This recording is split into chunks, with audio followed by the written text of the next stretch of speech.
Place maintenant à notre chronique du samedi. Retour sur info, on revient sur les émeutes qui ont éclaté en Tunisie.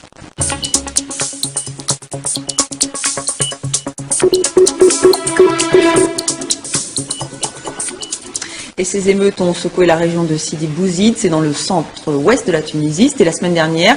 Il y a eu au moins 2 victimes, la dernière en date est morte vendredi de ses blessures. Alors souvenez-vous, c'est la tentative de suicide d'un jeune Tunisien le 17 décembre dernier qui a tout déclenché. Le jeune homme, vendeur ambulant de fruits et légumes, s'était fait confisquer sa marchandise et fait humilier par la police municipale. Un vaste élan de solidarité s'en est suivi dans le pays, d'où ces manifestations. Avec nous sur ce plateau, Céline Benassem. Alors vous êtes le fondateur du mouvement Birsa, un mouvement citoyen, un mouvement d'opposition aussi. On peut dire ça comme ça? Birsa, c'est un mouvement citoyen. C'est un mouvement citoyen parce que en Tunisie, on nous a expliqué que la politique, c'était des gouvernants qui prenaient les décisions et des gouvernés qui prenaient acte de ces décisions. Un petit peu comme si on nous expliquait qu'il y avait un berger et qu'il y avait des moutons.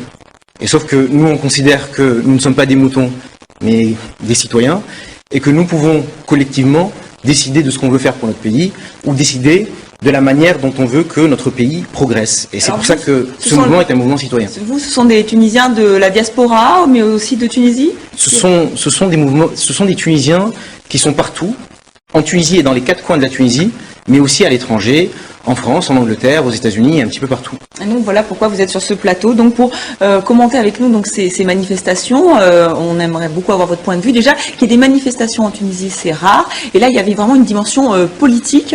Ça vous a surpris? Nous sommes révoltés.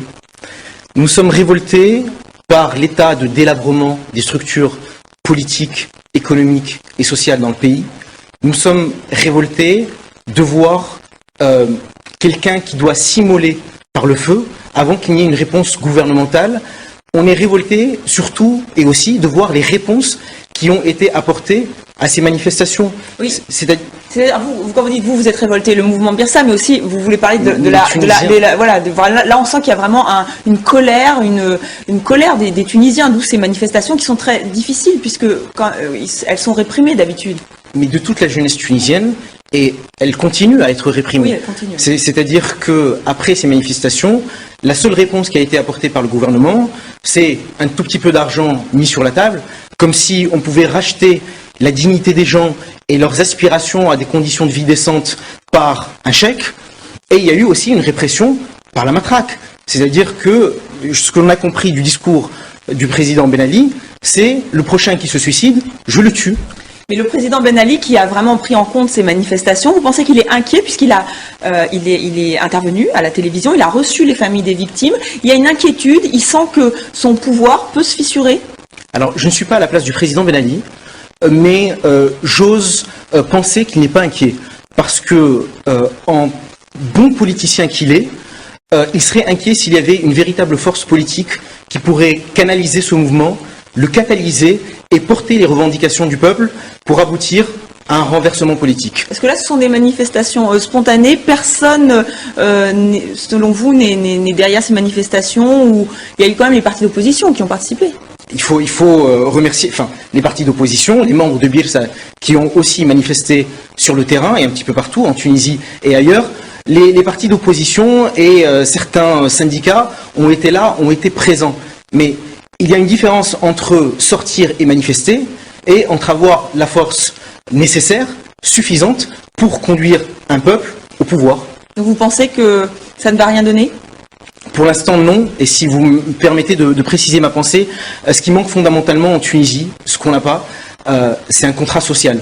C'est vraiment la première réponse à apporter. C'est-à-dire qu'on nous a privés d'une discussion entre les citoyens pour savoir la direction qu'ils voulaient donner à leur pays.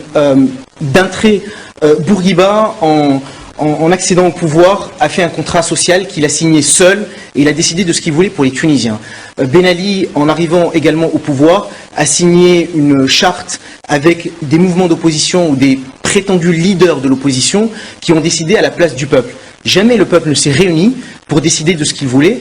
Et c'est absolument... Vous espérez changer les choses avec ce mouvement Birsa. Merci, absolument. Merci beaucoup Céline Benassem d'avoir participé à ce premier retour sur info de l'année.